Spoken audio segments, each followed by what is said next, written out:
નમસ્તે વિદ્યાર્થી મિત્રો, લાસ્ટ લેક્ચરની અંદર આપણે પુનઃસંયોજિત ડીએનએના અણુનું નિર્માણ છે એ સ્ટડી કરી ચૂક્યા છીએ. આ લેક્ચરની અંદર આપણે એ આરડીએનએ એટલે કે રિકોમ્બિનન્ટ ડીએનએના અણુના નિર્માણ માટે જે જવાબદાર ઉપકરણો છે એ ઉપકરણોની વાત કરવાના છીએ. તો ચાલો શરૂઆત કરીએ. રિકોમ્બિનન્ટ ડીએનએ ટેકનોલોજીના ઉપકરણો, રાઈટ. જનીન એન્જિનિયરિંગ વિદ્યા, આજે આપણે આરડીએનએનું નિર્માણ છે એ કેની અંદર કરશું? જનીન એન્જિનિયરિંગ વિદ્યાની અંદર કરશું, એટલે કે જેનેટિક એન્જિનિયરિંગની અંદર કરશું, અથવા તો એને જ આપણે રિકોમ્બિનન્ટ ડીએનએ ટેકનોલોજી પણ કહી શકીએ છીએ. આ બંને જનીન એન્જિનિયરિંગ વિદ્યા અને રિકોમ્બિનન્ટ ડીએનએ ટેકનોલોજી એ ત્યારે જ પૂર્ણ થઈ શકે કે જ્યારે આપણી પાસે મહત્વના ઉપકરણો હોય, રાઈટ. ટેકનોલોજી છે અને ઉપકરણ ન હોય તો ટેકનોલોજી કમ્પ્લીટ થઈ કહેવાય ના.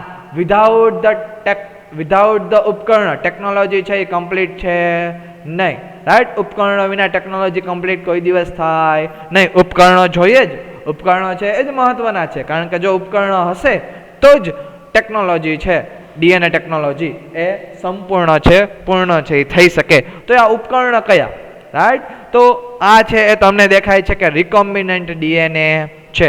રિકોમ્બિનન્ટ ડીએનએમાં જે ગ્રીન કલરનો ભાગ છે એ ગ્રીન કલરનો ભાગ શેનો ભાગ છે? પ્લાઝમિડનો ભાગ છે, એટલે કે વેક્ટર વાહકનો ભાગ છે, રાઈટ. જ્યારે જે રેડ કલરનું ડીએનએ છે, આ રેડ કલરના ડીએનએનો ભાગ છે એ કયો ભાગ છે? ડીએનએ ઇન્સર્ટ, એટલે એની અંદર આપણે એક ચોક્કસ પ્રકારનું ડીએનએ એ દાખલ કરેલું છે. એ ડીએનએ પછી કોઈ પણ હોઈ શકે, રાઈટ. ઇન્સ્યુલિન માટેનું પણ હોઈ શકે, એન્ટીબાયોટિક પ્રતિરોધકતા જવાબદારી હોઈ શકે, ઉત્સેચક હોઈ શકે, કોઈ પણ હોઈ શકે. હેડી. તો આ રિકોમ્બિનન્ટ ડીએનએ, આરડીએનએ અથવા તો પુનઃસંયોજિત ડીએનએ છે એનું નિર્માણ માટેના જવાબદાર ઉપકરણ કયા કયા છે? તો સૌથી પહેલો ઉપકરણ કયો આવશે? તો કે સૌથી પહેલો ઉપકરણ આવશે રિસ્ટ્રિક્શન ઉત્સેચકો, જેને આપણે સામાન્ય રીતે શેના તરીકે ઓળખીએ છીએ? આણ્વીય કાતર તરીકે ઓળખીએ છીએ. આ રિસ્ટ્રિક્શન ઉત્સેચકો છે એ તમે જોઈ શકો છો કે રિસ્ટ્રિક્શન ઉત્સેચકો છે એ ડીએનએ ઉપર જાય છે અને ડીએનએ ઉપર એક ચોક્કસ જગ્યાએથી શું મૂકે છે? કાપ મૂકે છે, એટલે કે ડીએનએને ચોક્કસ જગ્યાએથી તોડે છે, રાઈટ. તો એ ડીએનએને ચોક્કસ જગ્યાએથી તોડવાને લીધે આપણો જે ઈચ્છિત જનીનનો જે ટુકડો છે એ ઈચ્છિત જનીનનો ટુકડો આપણે શું કરશું? સહેલાઈથી મેળવી શકશું. જો રિસ્ટ્રિક્શન ઉત્સેચકો ન હોય તો આપણો જે ઈચ્છિત જનીનનો ડીએનએનો ટુકડો છે આપણે મેળવી શકીએ નહીં. અને આપણે ખબર છે કે આપણે પુનઃસંયોજિત ડીએનએના અણુનું નિર્માણ થઈ ગયું, એમાંનું પહેલો મૂળભૂત તબક્કો અથવા તો ચરણ પેલું એ જ હતું કે ઈચ્છિત ડીએનએના જનીનના ટુકડાની ઓળખ અને તેને અલગ કરવો. તો એ અલગ કોના લીધે થઈ શકે? આ રિસ્ટ્રિક્શન ઉત્સેચકને જ લીધે થઈ શકે. રેડી. તો આ પહેલું ઉપકરણ જરૂરી ઉપકરણ છે. બીજું ઉપકરણ શું છે? તો કે બીજું ઉપકરણ છે પોલિમરેઝ ઉત્સેચક. કયો ઉત્સેચક?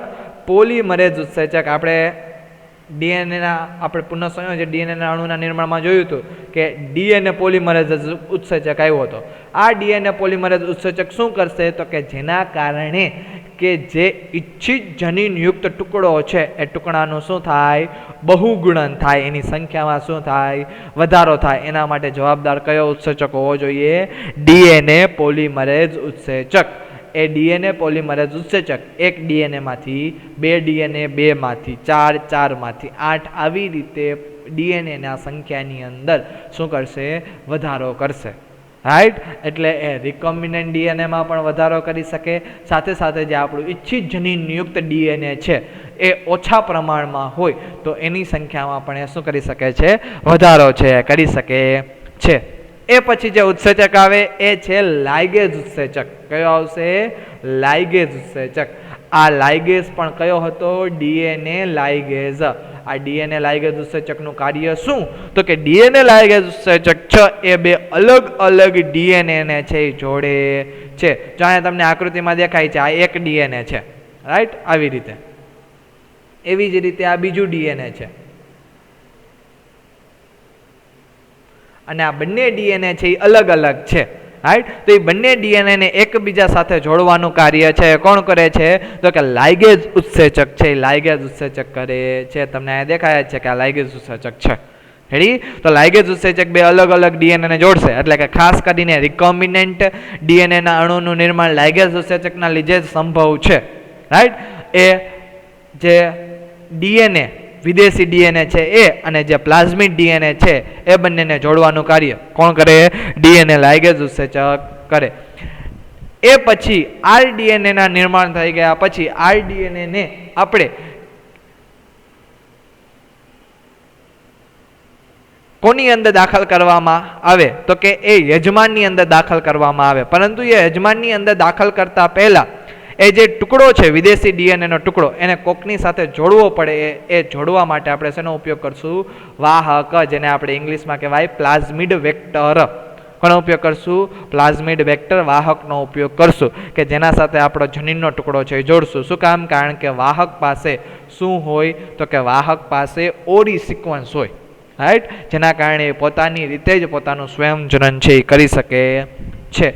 અને એ પછી છેલ્લું ઉપકરણ એટલે કયું? તો કે આપણે એ જે વાહક એટલે કે આરડીએનએનું નિર્માણ થયું એને આપણે કોની અંદર દાખલ કરશું? તો કે ઇકોલાઈ જેવા સજીવની અંદર દાખલ કરશું, એટલે કે યજમાન સજીવની અંદર દાખલ કરવામાં આવે છે. અને યજમાન સજીવની અંદર પોતે વૃદ્ધિ પામી બહુગુણન થઈ અને પોતાની સંખ્યાની અંદર વધારો કરે છે. તો આ 5 શું થઈ ગયા? ઉપકરણ. કયા કયા 5 ઉપકરણો છે અને જરૂરી ઉપકરણો છે? જો આમાંથી કોઈ પણ એક ઉપકરણ નહીં હોય તો આરડીએનએ ટેકનોલોજી છે સંભવ છે નહીં. પહેલું ઉપકરણ છે રિસ્ટ્રિક્શન ઉત્સેચક, બીજું ઉપકરણ છે પોલિમરેઝ ઉત્સેચક, ત્રીજું ઉપકરણ છે લાઇગેઝ, ચોથું ઉપકરણ છે વાહક, રાઈટ, અને પાંચમું ઉપકરણ છે યજમાન સજીવ. આ 5 જો ઉપકરણ હાજર હશે તો જ રિકોમ્બિનન્ટ ડીએનએ, આરડીએનએ અથવા તો પુનઃસંયોજિત ડીએનએના અણુનું નિર્માણ થઈ શકે છે, રાઈટ. ઓકે, એક પછી એક આપણે ઉપકરણની છે આપણે વાત કરીએ. સૌથી પહેલો ઉપકરણ કે જેને આપણે રિસ્ટ્રિક્શન ઉત્સેચકો તરીકે ઓળખીએ છીએ, જેને આપણે આણ્વીય કાતર તરીકે પણ ઓળખીએ, એની વાત કરીએ, રાઈટ. તો રિસ્ટ્રિક્શન ઉત્સેચકો, જેને ઇંગ્લિશમાં કહેવાય રિસ્ટ્રિક્શન એન્ઝાઇમ. ઉત્સેચકને આપણે શું કહેશું? એન્ઝાઇમ. રિસ્ટ્રિક્શન તો ઇંગ્લિશમાં નામ છે, રેડી. ઓકે, તો સૌ પ્રથમ, રાઈટ, વર્ષ 1963 બે ઉત્સેચકો છે એ અલગ કરવામાં આવ્યા. ક્યાંથી? તો કે ઇકોલાઈમાં બેક્ટેરિયોફેઝની વૃદ્ધિ અવરોધવા માટે જવાબદાર, રાઈટ. એટલે કે ઇકોલાઈ બેક્ટેરિયાની અંદર બેક્ટેરિયોફેઝ શું છે? તો કે બેક્ટેરિયોફેઝ એક પ્રકારનો વાયરસ છે જે વાયરસ બેક્ટેરિયા ઉપર જ આક્રમણ કરે. જેવી રીતે કોરોના વાયરસ છે મનુષ્ય ઉપર જ આક્રમણ કરે છે, વનસ્પતિ ઉપર આક્રમણ કરતા નથી, બેક્ટેરિયા ઉપર આક્રમણ કરતા નથી. ફક્ત ને ફક્ત કોની ઉપર કરે છે? તો કે મનુષ્ય ઉપર જ આક્રમણ કરે છે, કોરોના વાયરસ છે, રાઈટ. એવી જ રીતે ઇકોલાઈ બેક્ટેરિયા ઉપર જે આક્રમણ કરતો વાયરસ છે એ કયો છે? બેક્ટેરિયોફેઝ. તો ઇકોલાઈ એ બેક્ટેરિયોફેઝની વૃદ્ધિ અવરોધવા માટે કેટલા ઉત્સેચક ઉત્પન્ન કરે? 2 ઉત્સેચક ઉત્પન્ન કરે. કેટલા કરશે? 2 ઉત્સેચક. આ 2 ઉત્સેચક કયા કયા છે? એમાંનો પહેલો ઉત્સેચક જેને આપણે સામાન્ય રીતે ડીએનએ મિથાઇલેઝ તરીકે ઓળખીએ છીએ. શેના તરીકે ઓળખીએ છીએ? ડીએનએ મિથાઇલેઝ. આ ડીએનએ મિથાઇલેઝ શું કાર્ય કરશે? તો કે નામ ઉપરથી જ ખ્યાલ આવી જાય, રાઈટ. ડીએનએ મિથાઇલેઝ છે એ ડીએનએમાં મિથાઇલ સમૂહ ઉમેરે છે. ડીએનએમાં શું કરે છે? મિથાઇલ સમૂહ ઉમેરશે, જેના કારણે ઇકોલાઈ બેક્ટેરિયા, રાઈટ, પોતાનું ડીએનએ કયું છે અને બેક્ટેરિયોફેઝનું ડીએનએ કયું છે એ સામાન્ય રીતે ઓળખી શકે છે. ઇકોલાઈ છે એ પોતાના ડીએનએ ઉપર શું ઉમેરી દેશે? મિથાઇલ સમૂહ ઉમેરી દેશે, એટલે ડીએનએ મિથાઇલેઝ ઉમેરી દેશે, જેના કારણે સરળતાથી ઓળખી શકે કે જો મિથાઇલ સમૂહવાળું ડીએનએ હોય તો એ મારું ડીએનએ છે, એટલે કે ઇકોલાઈનું ડીએનએ છે. અને મિથાઇલ સમૂહ વગરનું ડીએનએ હોય તો એ કોનું ડીએનએ છે? બેક્ટેરિયોફેજનું ડીએનએ છે. અને પછી આ બેક્ટેરિયોફેજનું જે ડીએનએ હોય એને ડીએનએ એન્ડોન્યુક્લિયેઝ ઉત્સેચક, એટલે કે આ બીજો ઉત્સેચક, આ ઉત્સેચક દ્વારા ડીએનએના વચ્ચેથી કાપ મૂકે છે. એટલે કે બેક્ટેરિયોફેજના ડીએનએને વચ્ચેથી શું કરી નાખે? તોડી નાખે, કાપી નાખે, જેના કારણે બેક્ટેરિયોફેજની વૃદ્ધિ અવરોધાઈ જાય, એટલે કે વૃદ્ધિ કરી શકે નહીં. તો આ બે મુખ્ય ઉત્સેચકો કયા કયા? ડીએનએ મિથાઇલેઝ અને ડીએનએ એન્ડોન્યુક્લિયેઝ. ડીએનએ મિથાઇલેઝ છે એ મિથાઇલ સમૂહ ઉમેરશે અને ડીએનએ એન્ડોન્યુક્લિયસ છે એ ડીએનએને વચ્ચેથી શું કરશે? કાપશે, જેના કારણે ઇકોલાઈની અંદર બેક્ટેરિયોફેજની વૃદ્ધિ થાય નહીં. તો આ સૌ પ્રથમ બે ઉત્સેચકો છે 1963ની અંદર છે એ અલગ કરવામાં આવેલા હતા. આ ઉત્સેચકો રાઈટ, જેને આપણે સામાન્ય રીતે ડીએનએ એન્ડોન્યુક્લિયસ એટલે કે રિસ્ટ્રિક્શન એન્ડોન્યુક્લિયસ છે એ આપણા માટે કામના છે. રાઈટ, મિથાઇલેઝ એટલો બધો કામનો નથી. આપણા માટે કયા કામના છે? આરડીએનએ ટેકનોલોજી માટે રિસ્ટ્રિક્શન એન્ડોન્યુક્લિયસ એટલે કે ડીએનએ એન્ડોન્યુક્લિયસ છે એ કામના છે. એમાંનો સૌ પ્રથમ રિસ્ટ્રિક્શન જો એન્ડોન્યુક્લિયસ શોધાયેલો હોય તો એનું નામ છે HIND2. રાઈટ, કયું નામ છે? HIND2. રાઈટ, આનું કાર્ય શું છે? તો કે ડીએનએના ન્યુક્લિયોટાઇડના વિશિષ્ટ ક્રમ ઉપર આધાર રાખે છે. એટલે કે HIND2 છે, HIND2 ની એક ડીએનએ ન્યુક્લિયોટાઇડની ચોક્કસ ઓળખ હોય અથવા તો વિશિષ્ટ ક્રમ હોય. એ વિશિષ્ટ ક્રમ ઉપરથી જ HIND2 છે એ ડીએનએને કટ કરે છે. રાઈટ, ડીએનએને શું કરશે? કાપી નાખશે, જેવી રીતે ડીએનએ એન્ડોન્યુક્લિયસ કાપતો હતો તેવી જ રીતે. Right, okay.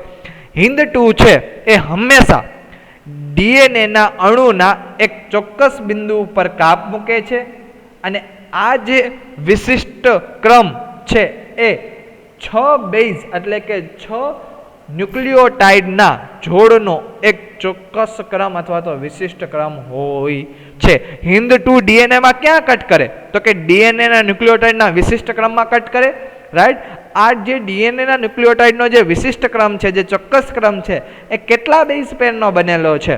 તો એ 6 બેઝ પેરનો બનેલો છે, 6 ન્યુક્લિયોટાઇડનો બનેલો છે. એ 6 ન્યુક્લિયોટાઇડની જોડ આવેલી હોય હંમેશા તે ત્યાં જ, અને એ પણ ચોક્કસ બિંદુ ઉપર જ છે એ કટ કરશે, ચોક્કસ જગ્યાએથી છે એ કાપ મૂકે છે. આ ચોક્કસ બેઝ ક્રમ કે જ્યાં HIND2 ના ઓળખ ક્રમ તરીકે છે એ જાણીતો છે. એટલે એ જે ચોક્કસ ક્રમ છે, વિશિષ્ટ ક્રમ છે, એ શેના તરીકે ઓળખીતો છે? તો કે HIND2 ના ઓળખ ક્રમ તરીકે. એ HIND2 નો ઓળખ ક્રમ છે. HIND2 છે એને જ ઓળખે, બીજા કોઈને ઓળખે નહીં. આ HIND2 સિવાય, રાઈટ, HIND2 એક જ રિસ્ટ્રિક્શન એન્ડોન્યુક્લિયસ નથી.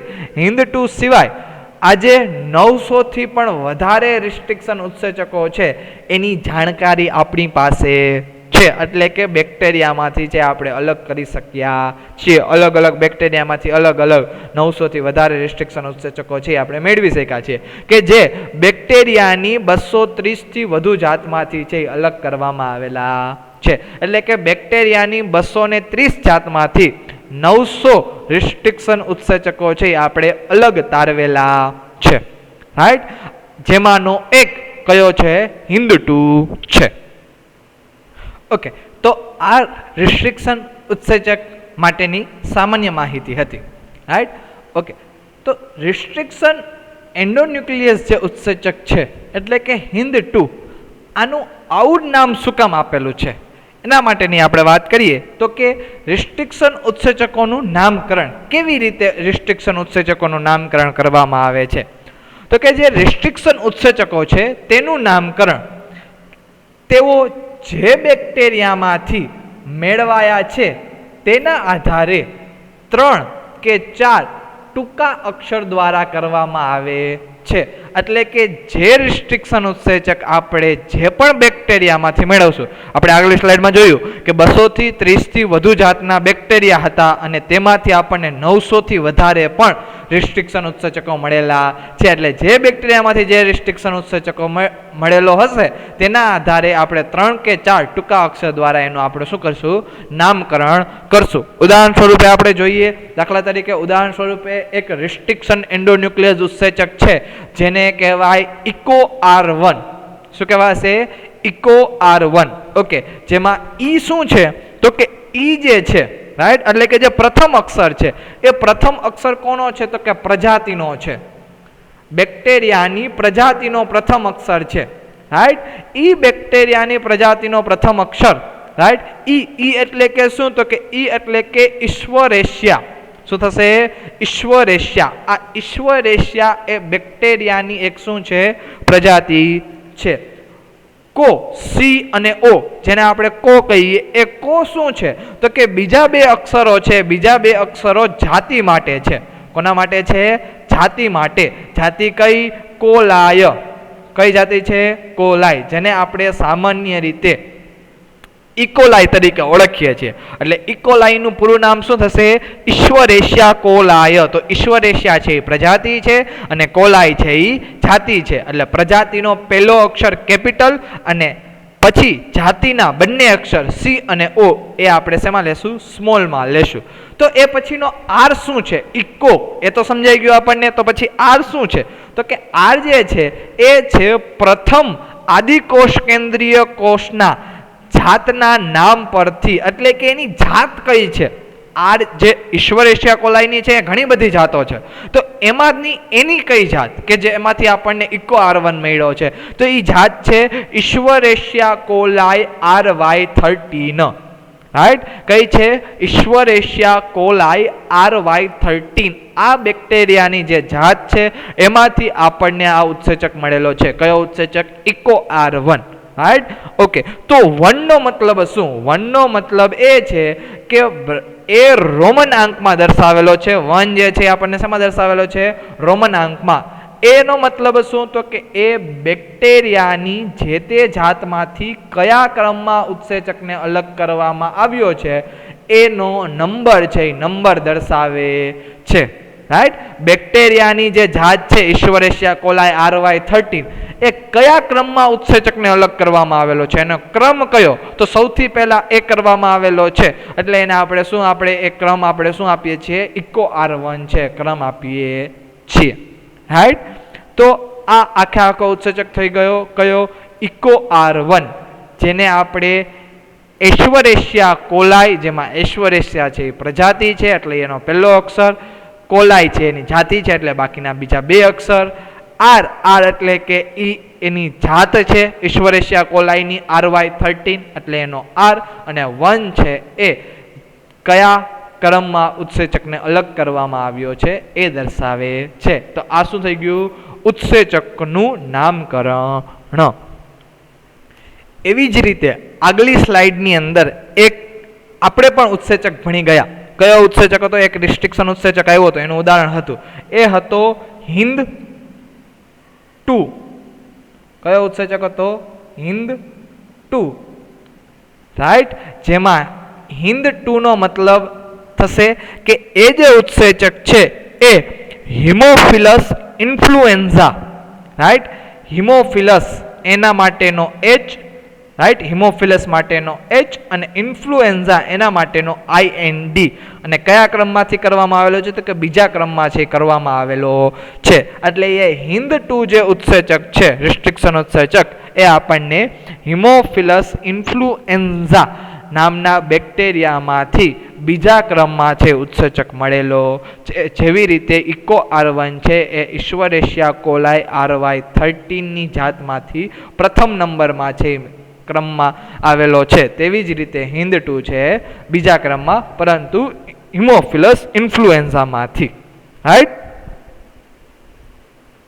ઓકે, તો અહીંયા રિસ્ટ્રિક્શન ઉત્સેચકોનું જે નામકરણ છે એ પૂર્ણ થાય. એ પછી જે છે એ છે રિસ્ટ્રિક્શન ઉત્સેચકોના પ્રકાર, કે કેટલા પ્રકારના રિસ્ટ્રિક્શન છે ઉત્સેચકો આવેલા છે. તો રિસ્ટ્રિક્શન ઉત્સેચકો છે એ ઉત્સેચકોનો ન્યુક્લિએઝિસ કહેવાતા ઉત્સેચકોના મોટા વર્ગમાં સમાવેશ થાય છે. એટલે કે આ જે રિસ્ટ્રિક્શન ઉત્સેચકો છે એ કયા વર્ગમાં સમાવેશ છે? રાઈટ. તો એક ન્યુક્લિયસ કહેવાતો એક ઉત્સેચકોનો મોટો વર્ગ છે ન્યુક્લિએઝિસ. ન્યુક્લિએઝિસનું કાર્ય શું? જેવી રીતે પ્રોટીએઝિસ, રાઈટ, પ્રોટીએઝિસ નું કાર્ય શું? તો કે પ્રોટીનને તોડવાનું. એવી જ રીતે ન્યુક્લિએઝિસ જે છે એ કોને તોડે? તો કે ન્યુક્લિક એસિડને તોડે છે. તો એનો એક પ્રકાર એટલે કે રિસ્ટ્રિક્શન ઉત્સેચકોને છે એ આપણે ગણીએ છીએ. તો આ જે રિસ્ટ્રિક્શન ઉત્સેચકો છે એ બે પ્રકારમાં વિભાજિત છે. રિસ્ટ્રિક્શન ઉત્સેચકો કેટલા પ્રકારના હોય? બે પ્રકારના. કયા કયા? તો કે પહેલું જેને આપણે કહેશું એક્સોન્યુક્લિયસ, રાઈટ, અને બીજું જેને આપણે કહેશું એન્ડોન્યુક્લિયસ.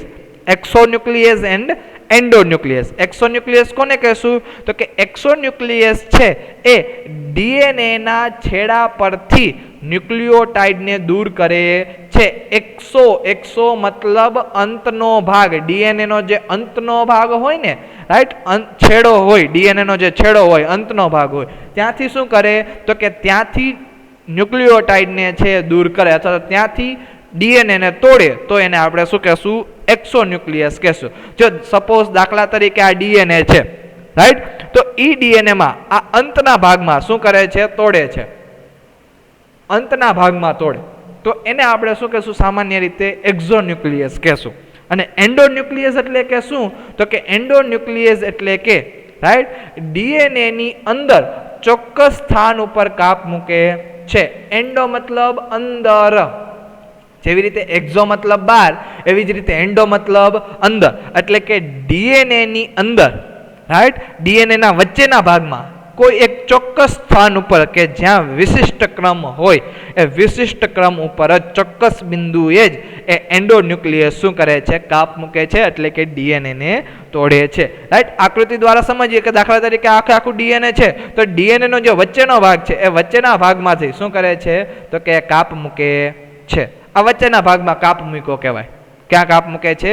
ડીએનએના વચ્ચેના ભાગમાં. તો ખાસ કરીને યાદ રાખજો, રિસ્ટ્રિક્શન ઉત્સેચક જે એક્ઝોન્યુક્લિયસ છે, એક્ઝોન્યુક્લિયસ ડીએનએના અંતના છેડા ઉપર કાર્ય કરે. એન્ડોન્યુક્લિયસ છે એ ડીએનએને વચ્ચેથી કાપ મૂકે. અચ્છા, એક્ઝોન્યુક્લિયસ છે એ ડીએનએના અંતના ભાગના ઉપર કાપ મૂકે છે એટલે કે કટ કરે છે, જેના કારણે જે ડીએનએ બને એ ડીએનએને બ્લન્ટ ડીએનએ કહેવાય. કેવું ડીએનએ કહેવાય? Blunt DNA. બ્લન્ટ ડીએનએ એટલે આ ડીએનએ છે એના જે છેડા છે એ છેડાને કહેવાય બુઠ્ઠા છેડા. કેવા છેડા કહેશું? બુઠ્ઠા છેડા કહેશું. શું કામ ભાઈ બુઠ્ઠા છેડા કહીએ છીએ? કારણ કે એ જે છેડા છે, રાઈટ, એ સીધા છે, સપાટ છે, રાઈટ, એટલે એને આપણે બ્લન્ટ ડીએનએ અથવા તો બુઠ્ઠા છેડા કહેશું. રાઈટ. ઓકે. જ્યારે એન્ડોન્યુક્લિયસ છે, એન્ડોન્યુક્લિયસ ઉત્સેચક ડીએનએને ચોક્કસ જગ્યાએ કાપ મૂકશે, જેના કારણે ડીએનએ છે એ ડીએનએ, રાઈટ, ચોક્કસ વધારાના ડીએનએનો ભાગ છે એ ધરાવશે. રાઈટ. આ વધારાના ડીએનએના ભાગ ધરાવવાના કારણે આ જે છેડા બને એ છેડાને આપણે ચીપકુ છેડા કહેશું. કેવા છેડા કહેશું? ચીપકુ છેડા. રાઈટ. જેને ઇંગ્લિશમાં કહેવાય સ્ટીકી એન્ડ.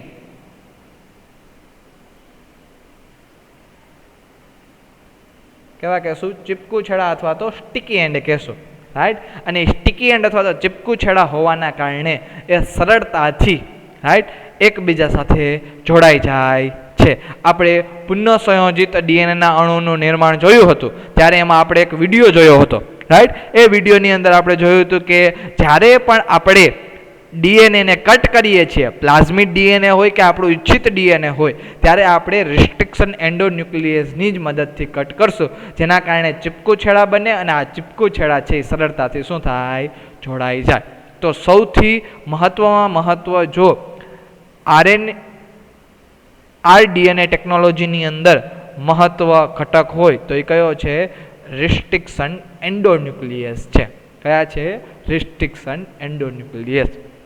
કારણ કે એના કારણે ચીપકુ છેડા બને અને એ ચીપકુ છેડા સરળતાથી શું થઈ શકે છે? જોડાઈ શકે છે. રાઈટ. ઓકે, તો અહીંયા રિસ્ટ્રિક્શન ઉત્સેચકોના જે પ્રકાર છે એ પ્રકાર પૂરા થાય. રાઈટ.